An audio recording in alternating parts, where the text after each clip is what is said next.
శ్రీమాత్రే నమః. ఈరోజు మనము భజ గోవిందంలో రెండవ శ్లోకం నేర్చుకుందాం.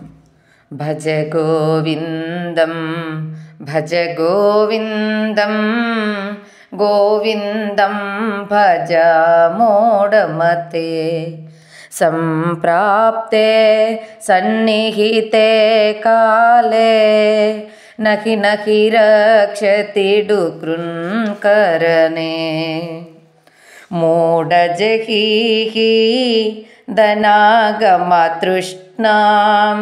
కురు సద్బుద్ధిం మనసి వితృష్ణాం యల్లభసే నీచ కన్మోపాతం విత్తం తేన వినోదయతి చిత్తం విత్తం తేన వినోదయ చిత్తం భజ గోవిందం భజ గోవిందం గోవిందం భజ మూఢమతే. మూఢజహి ధనాగమతృష్ణం.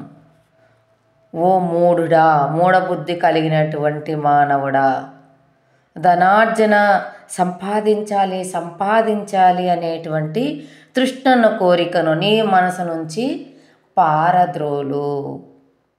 ఎందుకంటే అదే 100% కాదు.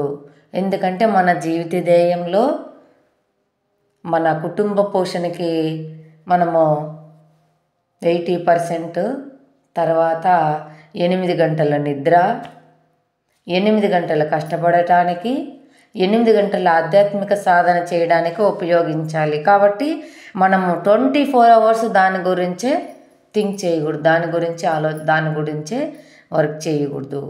తృష్ణ లేకుండా చేయబడిన నీ మనసులోనికి కోరిక లేకోకుండా నీ మనసును చేసుకో. కర్తవ్యాన్ని పాటిస్తూ అప్పుడున్నటువంటి ధర్మాన్ని పని చేసుకుంటూ ఉండాలి. కోరిక లేకోకుండా నీ మనసును చేసుకో.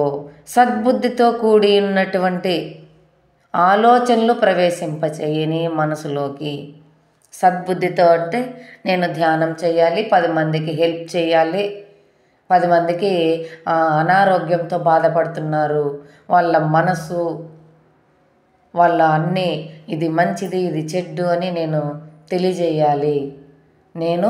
అందుకే నా జీవిత ధ్యేయంలో నన్ను నేను బాగు చేసుకుంటూ 10 మందికి గైడెన్స్ ఇస్తూ వాళ్ళందరికీ కూడా ఆధ్యాత్మిక ప్రయాణంలో నడిపించే విధంగా ఉండాలనేటువంటి అటువంటి థాట్స్నే మన హృదయంలోకి ప్రవేశం.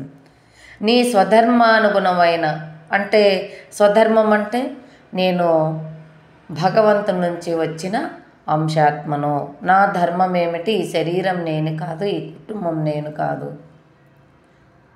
ఈ కుటుంబం అంటే యావత్ ప్రపంచమంతా మన కుటుంబమే, మన అన్నతమ్ములే, మన బంధువులే, మన స్నేహితులు అనేటువంటి సమత్వ బుద్ధితో ఉంటూ మన కర్తవ్యాన్ని మనం పాటిస్తూ ఉండాలి. ప్రతిఫలాన్ని ఏదన్నా రాని, కష్టం రాని నష్టం రాని, సుఖం రాని దుఃఖం రాని, అవన్నీ మనము అనుభవించాలి.